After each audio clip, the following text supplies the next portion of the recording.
What is going on, beautiful people of the world? I hope you're having a fantastic day. Today we are back with our final Hurt to Healing Tales of Triumph episode. And what an emotional journey it has been. I have absolutely loved being able to provide such amazing support for each and every one of you. Anybody who's followed along, anybody that's taken the advice and actually listened to the things that I've said.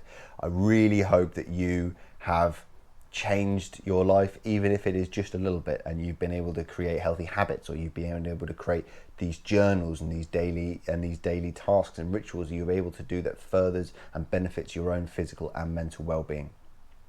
Now, in the last episode, we went over positive affirmations and the importance of positive affirmations and speaking to yourself. This last episode is all about reflection. Now, why is reflection important? Reflection, much like meditation, I find two of the very same things. If you're going to sit down, that's what I would class as meditation, is sort of self-reflection in a very quiet room. Now, I know different people use different meditation for different things. Meditation is quite a big thing in religion as well, in terms of being able to align your chakras and being able to be at harmony with yourself and be at peace with yourself. I find meditation extremely helpful for being able to reflect upon your previous indiscretions or your current thoughts and feelings, emotions, and current life path, where you want to go, who you want to be, what you're wanting to do. I find that just sitting there, sometimes with your eyes closed, sometimes with your eyes open, sometimes in different positions, being on the floor, being very grounded is I find extremely important. The last time I did some very serious meditation, I was on a beach, and it was absolutely fantastic because I could hear I was completely by myself. It would be like 4 or 5 o'clock in the morning. I would be on the beach by myself. I would be surrounded by nature. All I could hear was the waves, and it was so peaceful. I was able to really unlock a lot of things for myself, and that's something that I find able to do in the garden back home, but it's a bit different. Obviously, you've got neighbours and kids and planes and cars, and it's not quite the same, but it's as good as we're going to get in the Western society. So, what is self-reflection in and out of itself? So self-reflection is basically the time that you set aside to look back at the things that you've done and see if you have either improved upon yourself, if you liked what you've done, if you've not liked what you've done. So there's lots of things that we've gone over in the past few weeks that I said at the very beginning, some people are going to like, some people are not going to like. And I find it very interesting that what's happened a lot is when I've given these like tools and tasks and different things out to different people, I always ask them to keep a track of what they have enjoyed, what they haven't enjoyed, so that you can find out what works for you now, but always remind yourself that those tools and techniques are still there in 6 months or 12 months or 2 or 3 or 4 or 5 years time. You might come back to these things and start enjoying them, right? Whereas the things that you did enjoy, you might not enjoy. There's periods of your life where you'll go through that you'll enjoy different things and not different things.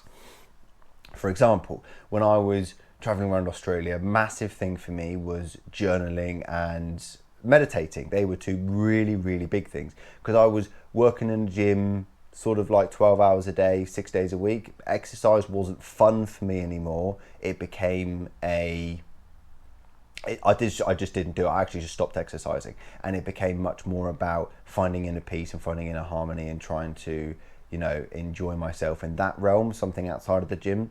Now I'm in the gym a lot less, and I don't meditate or journal anywhere near as much as I used to. I now exercise a lot more than I used to, and I'm able to, again, it's a different part of my life, it's a different thing, and I'm able to go back to the things that I enjoyed, 5 years ago, when I was just doing all different kinds of exercise and not really having a plan, and just sort of, enjoying the sunshine, enjoying being on my push bike, enjoying those sort of things, rather than being dedicated to powerlifting or bodybuilding or some different discipline like that. And actually, just trying to enjoy nice healthy foods and trying to enjoy, like, my new thing at the moment has been boxing, so being able to enjoy some kind of boxing stuff has been really, really interesting.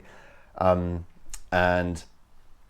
in terms of different mental stuff, like, I've been drawing a lot more than I have been really writing, which has been a different kind of self-expression. So that's, again, something else that I did when I was a child. I used to draw a lot, and I used to love it, and then again didn't do it for many, many years, and now sort of coming back around doing different things. So there's always something out there that you'll be able to do, that you'll be able to enjoy now that you might not enjoy later, or there's things you might not enjoy now that you will enjoy later. So just make sure you keep an idea of what works, what doesn't work, but actually have an idea about these tools that you can cycle back around to in a few years. So make sure that's super, super important. The other biggest thing, I've said this many times, is about the mountain. So I've always said to people, like, so when you start, because everybody starts their journey at the bottom of the mountain and they always expect to get to the top of the mountain in whatever time that is. I've had fitness clients come through the door and go, I want to be able to get abs in 2 weeks time. And I'm like, okay, you are borderline obese. That is a little bit out of the realm of possibilities. Not to say you can't have abs, but you are drastically underestimating how long it takes to get there. So never look at how far up the mountain you've got to go, because what happens is as you start climbing, you start setting new goals, right? For example, had a client who was really struggling to simply get out of bed, get out of the house and get moving in the daytime or in the morning time. That was her biggest struggle, was simply getting out of bed and getting to work on time, right? And so I suggested cycling her push bike, because she only literally lives like 5 minutes away from her work. And I said, okay, well, rather than drive, why don't you ride your push bike, especially in the nice weather it is at the moment. Why not ride your push bike? It's absolutely lovely. Oh, because that means I have to get up earlier. That means then I've got to go and do exercise that I want to. And so it was one of those things that took weeks to convince her to try and do, and then she did it.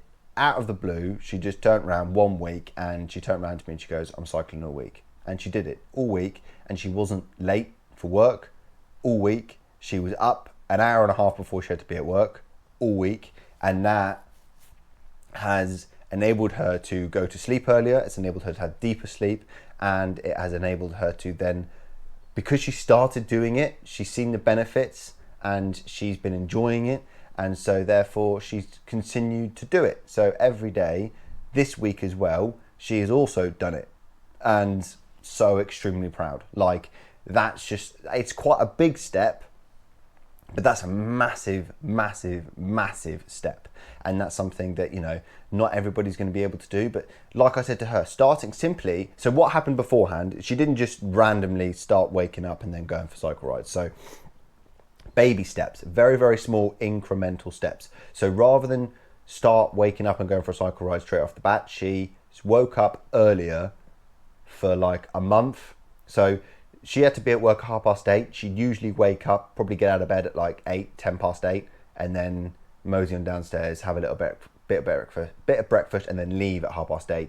Get there. I think the latest she said that she got to work was like 10 to 9, so it was quite late, like good 20 minutes late, but just didn't care. Like, that's how demotivated she had become. She just didn't care. And I know there's a lot of people out there who are very much in the same position. And so the little things that I say is, don't change anything about your morning apart from setting your alarm earlier. So her alarm used to go off at 7 o'clock in the morning, and then she used to go to sleep. So what I said was, set your alarm later. Set your alarm at 7:30, but actually get up. So in your mind you've had that extra half an hour of sleep, but you still don't want to get up, and I understand that, but doing something to make it uncomfortable to be in bed. So putting your phone across the other side of the room, or as soon as your alarm goes off, just throw your covers on the floor. Yeah. So that's far more uncomfortable.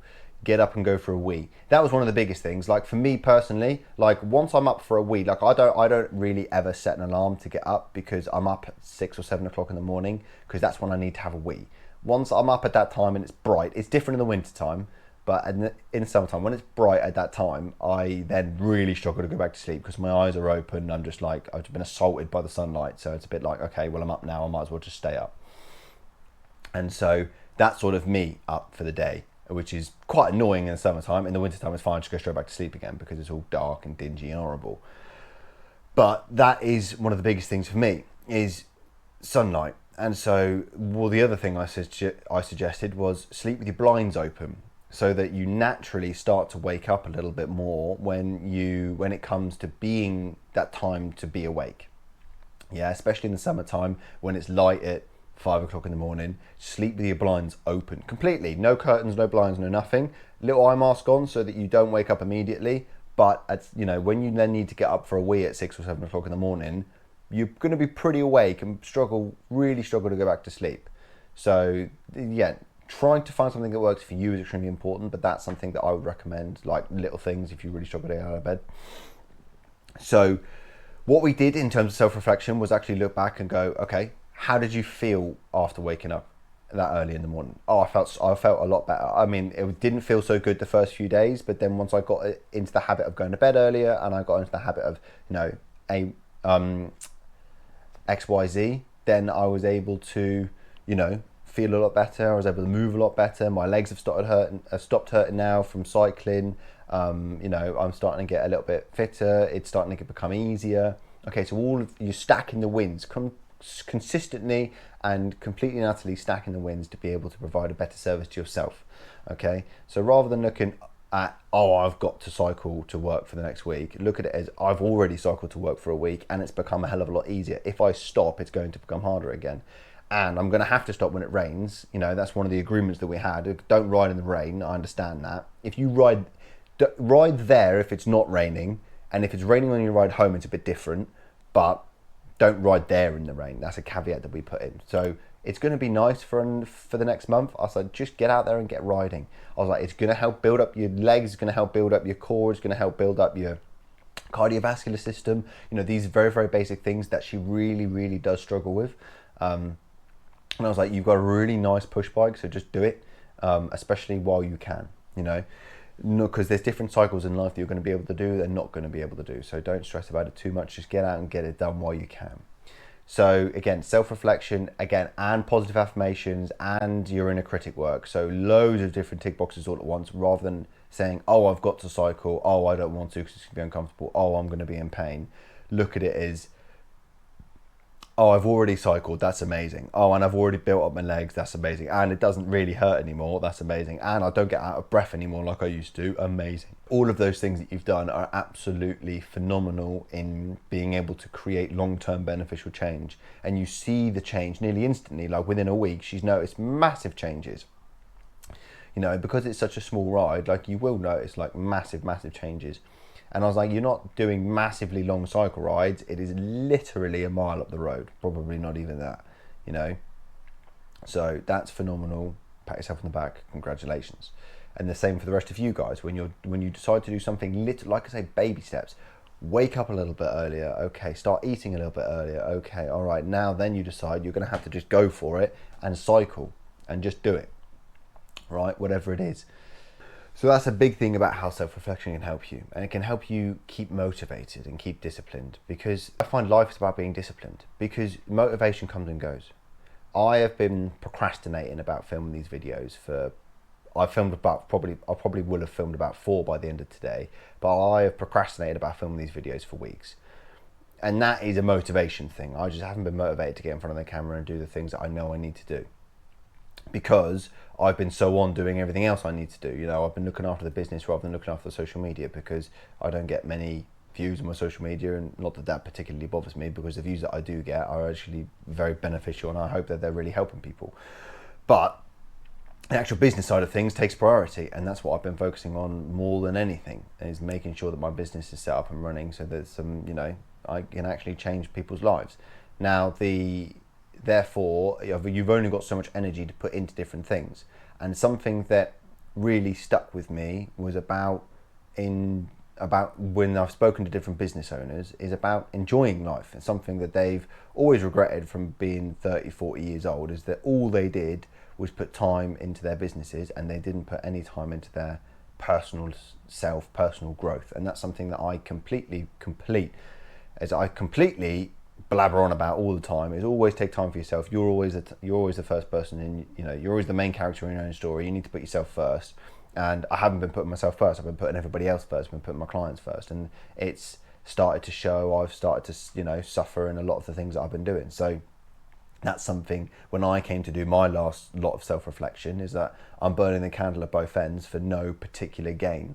My relationship is straining, my friendships are straining, my business is straining, because I'm trying to do not too many things, but I'm trying to do too much of the same thing. And it's just, you know, when you see little results, it's very, very disheartening, but that doesn't mean you're not getting any results. And again, I had to look back and think, okay, where was I this time last year in comparison to where I am now? And I was like, I looked at my 5-year plan and I was like, bar one thing, I've smashed everything I wanted to do in year 1 and year 2 in 1 year. So I'm way ahead of the curve in terms of what I had planned for my 5-year plan. So that's something else to, like, I had to think about and just say to myself, like, you're doing extremely well. Again, stop looking at how far up the mountain you've got to go and look at how far up the mountain you've already come. And that's something that even people like me, even people who try and teach these things, we all get very lost in our own words sometimes, because it's very easy to look at that mountain and think, oh my God, I'm not even halfway up yet. And yeah, you might not be halfway up, but you're a quarter of the way up, and you're a quarter of the way up, and you're ahead of the schedule, and you're ahead of where you planned. And this is why, going back to week 1 or week 2, goal setting is so important, because you have to have those very reachable, smart goals in terms of your ladder, and you have to make them achievable, and it has to be realistic, you know. And if you don't have those goals to keep you motivated, because if I hadn't have written that bit of paper last year, or I think I might have written it this year, at the beginning of the year, last year, I wrote it a long time ago anyway. If I hadn't have written that little bit of paper that had my 5-year plan on, very basic, I think I had literally 50 words on a bit of paper, and I divided it into 5 years. If I hadn't have had that bit of paper and I hadn't have reminded myself about my plan and where I wanted to be and what I wanted to be able to do and the goals I had set in place for this year, then I would have been even more disheartened and unmotivated, because I would have been like, well, I'm not achieving anything and I don't feel like I've made any progress. But actually, from the progress I had last year, from the progress that I now have this year, it's wildly different to where I was to now where I am now. And so that's something that needs to be extremely, you know, capitalized on. Goal setting, and then again, self-reflection. So I've set those goals out at the beginning. I've taken that time to think where I want to be and where I want to go and who I want to be. And now, a year down the line, I'm a little bit unmotivated, a little bit unhappy with where I am maybe. So I look back, I do my self-reflection, I look at the things that I wrote a year ago, and I think, bloody hell, I'm doing better than I thought. You know, I'm way better than I thought. And it's happened in so many of the clients that I've had. My lovely client Leanne, she's absolutely amazing. She's very disheartened, and she does get very disheartened a lot. She gets very disheartened about her weight loss and about her physical training and her abilities because of all the accidents she's been in and how all the different problems that she has in terms of pain. And I have to keep reminding her on a weekly basis about how amazing she's doing and about the progress that she's making and about all the things that we've been able to do together and all the things that she's been able to love and do and succeed in life. And she has done all those things. And then every time I see her, she's like, oh my God, I can't believe this, I can't believe that, I've forgotten about this, I've forgotten about that. I'm like, exactly. And so you don't have to do self-reflection a year down the line. You could do self-reflection every week, you can do self-reflection every day. Self-reflection upon the goals that you've set is extremely important to understand where you are versus where you want to be. And it's that gap, it's all about that gap, yeah? Point A to point B and what that gap looks like, yeah?